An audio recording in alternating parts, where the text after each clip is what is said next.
Los intercesores del avivamiento de las Hébridas de 1949. Frente a la costa oeste de Escocia hay un pequeño grupo de islas llamadas las Hébridas.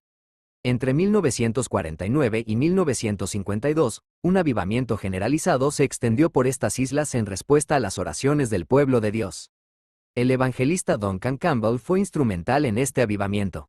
Llegó a la isla de Lewis para llevar a cabo una campaña evangelística de 2 semanas y terminó quedándose 2 años.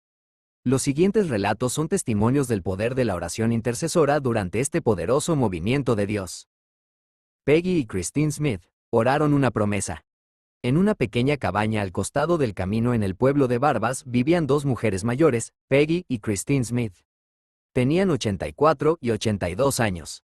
Peggy era ciega y su hermana estaba casi encorvada por la artritis. Incapaces de asistir al culto público, su humilde cabaña se convirtió en un santuario donde se encontraban con Dios. A ellos les llegó la promesa.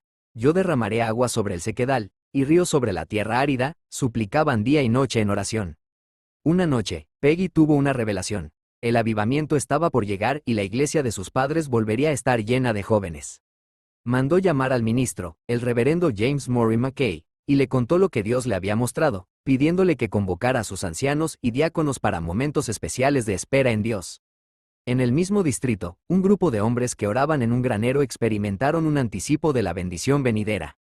Una noche, mientras esperaban en Dios, un joven diácono se levantó y leyó parte del Salmo 24. ¿Quién subirá al monte de Jehová?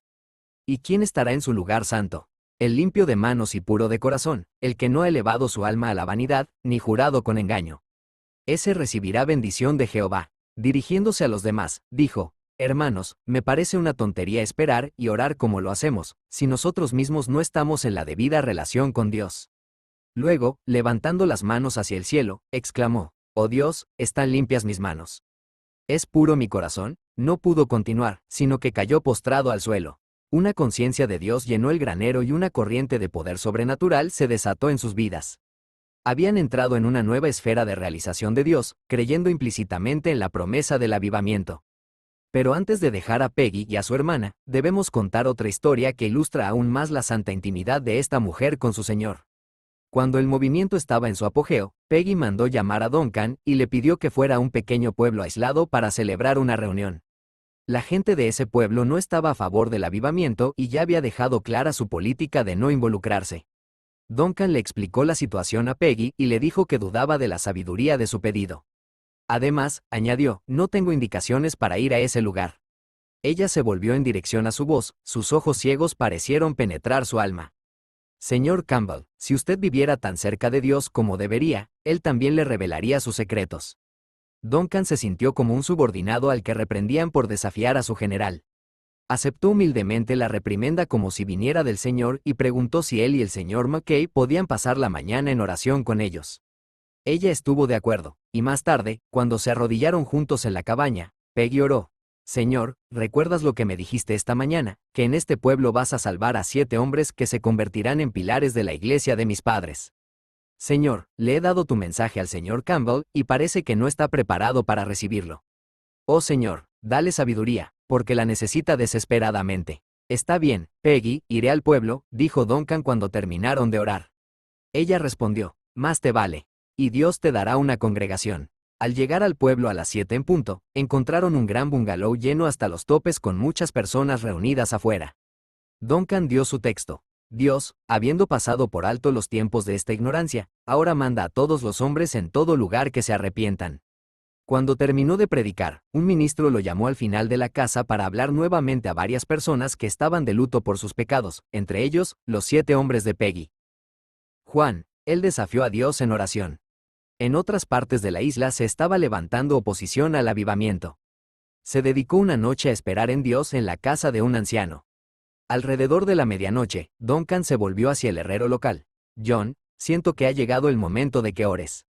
Con su gorra en la mano, John se levantó para orar, y en medio de su oración hizo una pausa, levantó su mano derecha al cielo y dijo: oh Dios, tú prometiste derramar agua sobre el que tiene sed y ríos sobre la tierra seca, y, Señor, eso no está sucediendo. Hizo otra pausa y luego continuó: Señor, no sé cómo se mantienen los demás aquí en tu presencia. No sé cómo se mantienen los ministros, pero, Señor, Si algo sé acerca de mi propio corazón, es que estoy ante ti como un vaso vacío, sediento de ti y de una manifestación de tu poder. Se detuvo nuevamente y después de un momento de tenso silencio exclamó: «Oh Dios, tu honor está en juego, y ahora te desafío a que cumplas tu compromiso del pacto y hagas lo que has prometido hacer». Muchos de los presentes fueron testigos de que en ese momento la casa se estremeció. Los platos tintinearon en el aparador, mientras una ola tras otra del poder divino recorrían el edificio. Un ministro que estaba de pie junto a Duncan se volvió y dijo: «Señor Campbell, un temblor de tierra». Pero la mente de Duncan, sin embargo, estaba en el cuarto capítulo de los Hechos, donde los primeros cristianos estaban reunidos en oración y, leemos, cuando hubieron orado, el lugar en que estaban reunidos tembló, y todos fueron llenos del Espíritu Santo. Donald, el muchacho que oró. Entre los convertidos la noche siguiente había un muchacho de 15 años que llegó a ser un ayudante destacado en el avivamiento. Este muchacho se convirtió en un guerrero de oración de primera línea. Duncan fue a su casa un día y lo encontró de rodillas en el granero con la Biblia abierta ante él. Cuando lo interrumpieron, dijo en voz baja: «Disculpe un poco, señor Campbell, estoy teniendo una audiencia con el rey». Algunos de los derramamientos más vívidos del Espíritu durante el avivamiento se produjeron cuando se le pidió que orara. Una noche, en la comisaría de policía de Barbas, se puso de pie, juntó las manos y pronunció una sola palabra: «Padre». Todos se derritieron hasta las lágrimas cuando la presencia de Dios invadió la casa. En Callenish, oró hasta que el poder de Dios se apoderó de los que estaban muertos en pecados, transformándolos en piedras vivas en la iglesia de Jesucristo. Pero el ejemplo más sobresaliente de la unción de Dios sobre él fue en Bernera, una pequeña isla frente a la costa de Lewis. Duncan estaba ayudando en un servicio de comunión. La atmósfera era pesada y la predicación era difícil, así que mandó a buscar a algunos de los hombres de Barbas para que vinieran y ayudaran en la oración. Oraron, pero la esclavitud espiritual persistió, tanto que a mitad de su discurso Duncan dejó de predicar. Justo en ese momento notó a este muchacho, visiblemente conmovido, bajo una profunda carga. El muchacho se puso de pie y en su oración hizo referencia al cuarto capítulo del Apocalipsis, que había estado leyendo esa mañana. «Oh Dios, me parece que estoy mirando a través de la puerta abierta. Veo al Cordero en medio del trono, con las llaves de la muerte y del infierno en su cinto». Empezó a sollozar. Luego, alzando los ojos al cielo, exclamó: «Oh Dios, hay poder allí, desatadlo». Con la fuerza de un huracán, el Espíritu de Dios entró en el edificio y las compuertas del cielo se abrieron. La iglesia parecía un campo de batalla. De un lado, muchos estaban postrados sobre los asientos llorando y suspirando. Del otro lado, algunos se mostraban afectados al lanzar los brazos al aire en una postura rígida. Dios había venido. Ella vio una visión. Dios comunicó a Pedro su propósito de bendecir la casa de Cornelio por medio de una visión que tuvo en trance mientras su siervo estaba orando. Usó métodos similares en Luis. Una joven en particular entraba repetidamente en trances, en los cuales recibía mensajes acerca de los necesitados, los cuales eran transmitidos a Duncan. Una noche él estaba en Stornoway cuando esta joven vio en una visión a una mujer con el alma en agonía a 20 millas de distancia.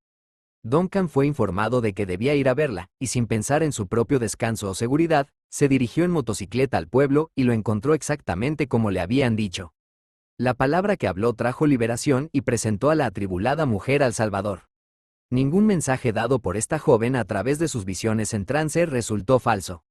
Este fue un aspecto de la obra que Duncan no intentó alentar ni explicar, pero reconoció que era de Dios y se negó a interferir en ella, advirtiendo a quienes la asociarían con la actividad satánica, que se estaban acercando peligrosamente a cometer el pecado imperdonable. El carnicero que ora.